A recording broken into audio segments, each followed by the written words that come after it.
रहमान रहीम। मसाइल रोज़ा के साथ आपकी खिदमत में आपकी मेज़बान सैयदा शुमाला रबाब रिज़वी का सलाम हाज़िर है।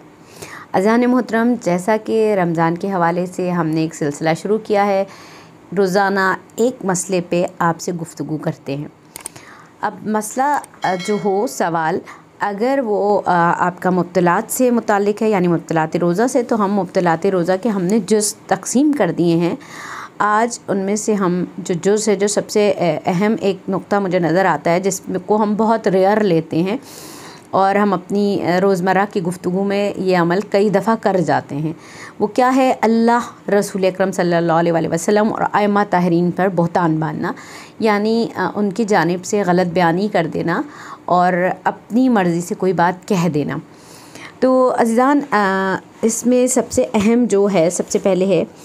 मसला नंबर 1576 में, अगर रोज़ेदार ज़बान से या लिख कर या इशारे से या किसी और तरीके से अल्लाह ताला या रसूल अकरम सल्लल्लाहु अलैहि वसल्लम और आइम्मा अत्हार अलैहिस्सलाम में से किसी से जानबूझकर कोई झूठ बात मंसूब करे, तो अगर चाहे वो फ़ौरन कह दे कि मैंने झूठ कहा है या तौबा कर ले, तब भी एहतियात लाजिम की बिना पर इसका रोज़ा बातिल है। और एहतियात मुस्तहब की बिना पर हज़रत फ़ातिमा ज़हरा सलामुल्लाह अलैहा शहज़ादी कौनैन और तमाम अंबियाए मुरसलीन और उनके जानशीनों से भी कोई झूठी बात मंसूब करना सही नहीं है, और उसके लिए भी यही हुक्म है। फिर आपका मसला नंबर 1577 है कि अगर रोज़ेदार कोई ऐसी रिवायत नकल करना चाहे जिसकी कतई दलील होने की दलील ना हो और इसके बारे में से ये इल्म ना हो कि सच है या झूठ, तो एहतियात वाजिब की बिना पर ज़रूरी है कि इसे नकल करते हुए बयान करे और पैगंबर अकरम या आइम्मा अत्हार से बिला वास्ता तौर पर निस्बत न दे। फिर 1578, अगर रोज़ेदार किसी चीज़ के बारे में यह एतक़ाद रखते हुए कि ये अल्लाह ताला या रसूल अकरम सल्लल्लाहु अलैहि वसल्लम का कौल है, नकल कर दे और बाद में मालूम हो कि ये झूठ था, तो इसका रोज़ा बातिल नहीं होगा।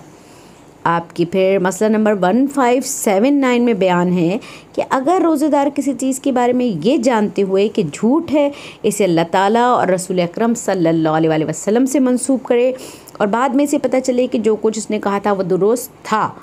अगर इसे मालूम था कि ये काम रोज़े को बातिल कर देता है, तो एहतियात लाजिम की बिना पर ज़रूरी है कि रोज़े को तमाम करे और इसकी क़ज़ा भी बजा लाए। अज़ान मोहतरम, जो अगला है वो है 1580 मसला नंबर, अगर रोज़ेदार किसी ऐसे झूठ को जो ख़ुद रोज़ेदार ने नहीं बल्कि किसी दूसरे ने घड़ा हो, जानबूझकर अल्लाह ताला या रसूल अकरम सल्लल्लाहु अलैहि वसल्लम या आइम्मा अलैहिमुस्सलाम से मंसूब कर दे, तो एहतियात लाजिम की बिना पर इसका रोज़ा बातिल हो जाएगा। लेकिन अगर जिसने झूठ घड़ा हो इसका कौल नकल करे तो कोई हर्ज नहीं है, यानी आपने ये कहीं से कोई हदीस सुनी है और आपको मालूम भी है, शक भी है कि शायद सही है या नहीं सही है, और आप जिसने बयान की है उसका नाम बयान करें या उसका हवाला दें, तो आपका रोज़ा दुरुस्त रहेगा। 1581, अगर रोज़ेदार से सवाल किया जाए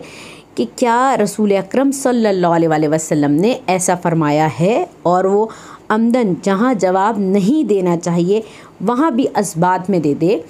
और जहाँ असबात में देना चाहिए वहाँ अमदन नफ़ी में दे दे, तो एहतियात लाजिम के बिना पर इसका रोज़ा बातिल हो जाता है। इसी तरह आपकी जो आखिरी मसला है 1582, अगर कोई शख्स अल्लाह ताला या रसूल अकरम सल्लल्लाहु अलैहि वसल्लम का कौल दुरुस्त नकल करे और बाद में कहे कि मैंने झूठ कहा है, या रात को कोई झूठी बात इससे मंसूब करे और दूसरे दिन जबकि रोज़ा उसने रखा हुआ हो कहे कि जो कुछ मैंने गुज़श्ता रात कहा था वो दुरुस्त है, तो एहतियात की बिना पर इसका रोज़ा बातिल हो जाता है, सिवाय इसके कि वो इस बात की इसी वक्त की कैफियत की इत्तला दे रहा हो। अज़ान मोहतरम, खुदावंदे करीम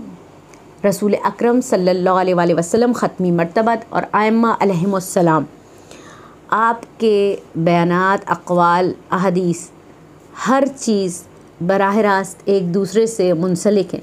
तो हमें उन कोई भी चीज़ अपने मुंह से निकालने से पहले ज़िम्मेदारी का मुज़ाहरा करना चाहिए और तस्दीक करनी चाहिए। जैसा कि आप जानते हैं कि हदीस से अगर कुरान मंसूब ना हो और कुरान से हदीस मंसूब ना हो तो ऐसा हो ही नहीं सकता, यानी दोनों का कोई ना कोई कनेक्शन मौजूद ज़रूर होता है। तो अज़ीज़ान, बेहतर यही है कि कोई भी हदीस आप बयान कर रहे हैं, कोई आयत का आप हवाला दे रहे हैं, तर्जुमा कर रहे हैं,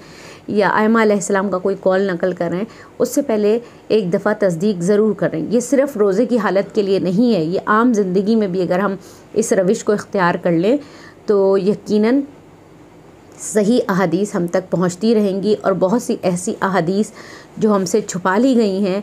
और जो अभी तक छुपी हुई हैं वो यकीनन माशरे में आम और राइज हो जाएंगी, जिनमें सबसे अहम तरीन हदीस गदीर है। आपकी समातों के लिए बहुत ज़्यादा ममनून और मशकूर हूँ। बस एक ही दरख्वास्त है कि इस चैनल को लाइक, कमेंट, सब्सक्राइब और शेयर कीजिए ताकि ये हमारी छोटी से छोटी नेकी ज़्यादा से ज़्यादा में शुमार हो सके। जज़ाकल्लाह खैरन कसीरा।